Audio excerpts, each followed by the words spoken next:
on va essayer de répondre à la question qui est la question un peu qui fâche, hein. Si ça arrive, qu'est-ce qu'on fait, clairement? Donc on va te laisser la main pour expliquer tout ça. Oui, d'accord.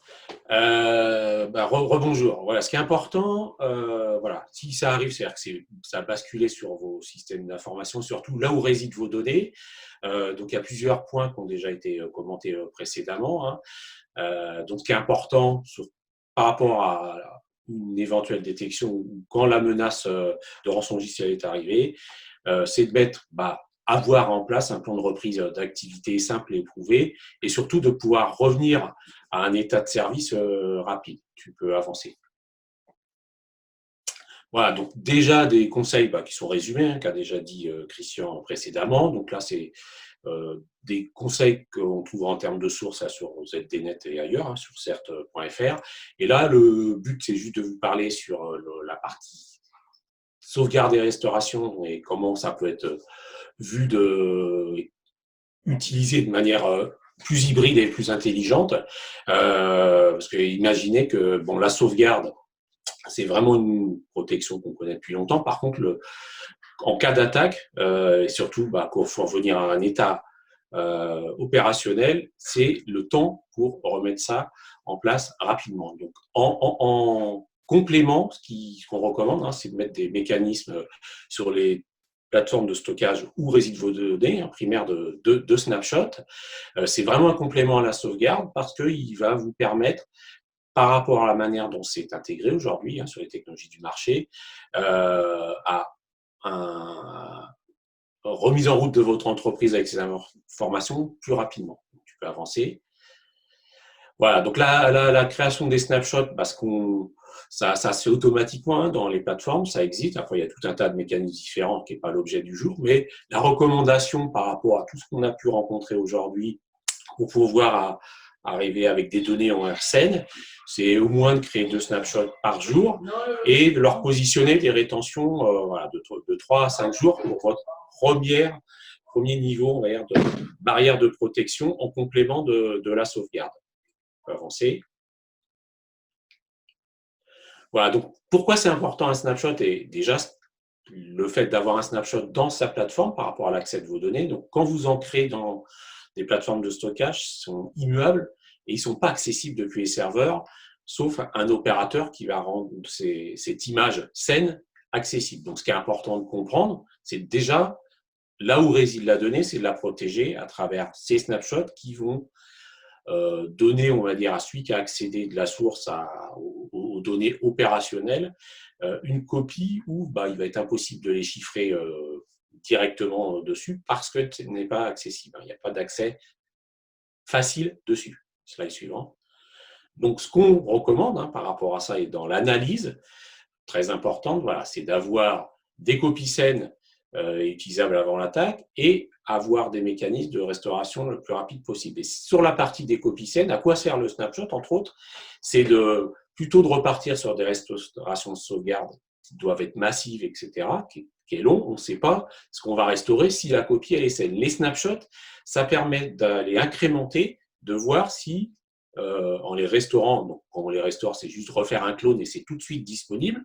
Là, on a des mécanismes de vérification par rapport à vos applications pour voir si vous êtes à un état par rapport au moment où vous avez détecté que vous avez été corrompu, chiffré, dans un état de savoir si ces données sont saines. Et là, vous pourrez repartir à un temps T précis pour dire, bon, ce snapshot est valide et je repars en restauration à partir de ce snapshot valide, plutôt que de remonter à chaque fois des sauvegardes, découvrir qu'elles ne sont pas bonnes et de recommencer. Donc, le temps de restauration, c'est surtout clé pour l'activité de vos entreprises, pour les entreprises qui sont dans plein d'activités flux tendus, vous imaginez bien la disponibilité et l'impact que ça peut avoir, ou tout ce qui est logistique et plein d'autres choses dans les banques. Enfin, tout le monde est concerné là-dessus.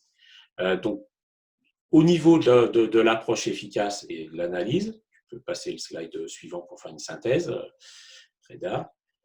Voilà, donc ce qu'on recommande justement, c'est d'utiliser des snapshots non altérables dans cette période donc de 3 à 5 jours, voire plus par rapport à une détection, mais c'est déjà un bon niveau.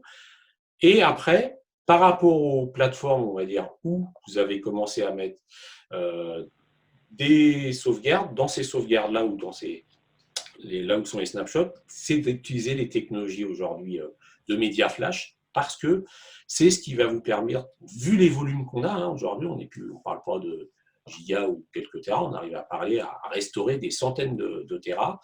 Et là, on va dire, il vous faut l'apport complémentaire de mécanismes et de technologies qui vont vous permettre vraiment de revenir à un état opérationnel vérifié assez rapidement. Donc, je vais donner la main à Alexandre Alexandre, pour la suite, sur voilà. Bretagne, Allez, cette expérience-là et la gestion des sauvegardes. Merci. merci Yves. On passe à Alexandre, donc en résumé, donc on l'a vu. Voilà. Alexandre, c'est le mot de la fin hein, pour toi, donc on te laisse la main. Merci Reda. Du coup, pour les sauvegardes, c'est très important, il faut sauvegarder toutes vos données. Et c'est la règle du 3-2-1. Il faut 3 copies de vos données, donc une première copie sur votre serveur ou sur votre ordinateur, une sauvegarde en local et une sauvegarde externe. Donc, la sauvegarde externe, elle se fait sur un support différent parce qu'elle est à l'extérieur. Il faut bien aller hors site et il faut effectuer régulièrement des tests de restauration. On n'est pas sûr que la sauvegarde ait bien fonctionné. Elle a peut-être été corrompue lors de la sauvegarde, un fichier qui était bloqué. Du coup, régulièrement, faire des tests de restauration. Nous, on en fait une fois tous les 3 mois environ sur une partie des données. Et à ne pas oublier, bien Merci. sûr, tout ce qui est lié aux chaînes automatisées, les automates, etc., qui sont aussi qui ont des enjeux quand même assez importants. J'ai sauvegardé. Ouais. Pour finir, quelques recommandations, hein, Ouais. Alexandre. On en a parlé tout au long de la présentation. Cartographier, inventorier ses dépendances au numérique. Ce qui n'est pas connu ne peut pas être protégé. Il faut vraiment que ce soit, on ait toutes les informations du SI pour pouvoir le protéger. Ensuite, il faut sensibiliser ses collaborateurs au risque numérique. Ne pas cliquer sur des emails provenant de personnes inconnues. Ne pas brancher une clé USB qu'on a trouvée dans la rue. C'est bête, mais ça arrive. Ensuite, segmenter et contrôler les usages et les activités par les firewalls. Tout à l'heure, on parlait que les postes utilisateurs n'ont pas besoin de communiquer entre eux. Ils ont besoin que de communiquer vers les serveurs centraux. Je passe aux mots de passe. Aujourd'hui, les mots de passe, on rencontre encore beaucoup trop des mots de passe assez simplifiés. Les passwords avec un arrobase et une majuscule, ça passe, c'est utilisé. Il faut utiliser un gestionnaire de mots de passe pour stocker les mots de passe administrateurs des plateformes.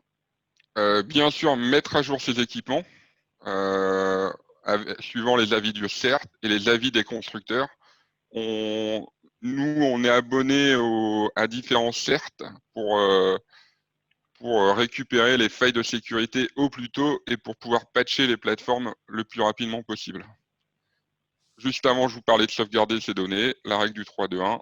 Et enfin, la double authentification. On utilise de plus en plus des logiciels SaaS, Salesforce,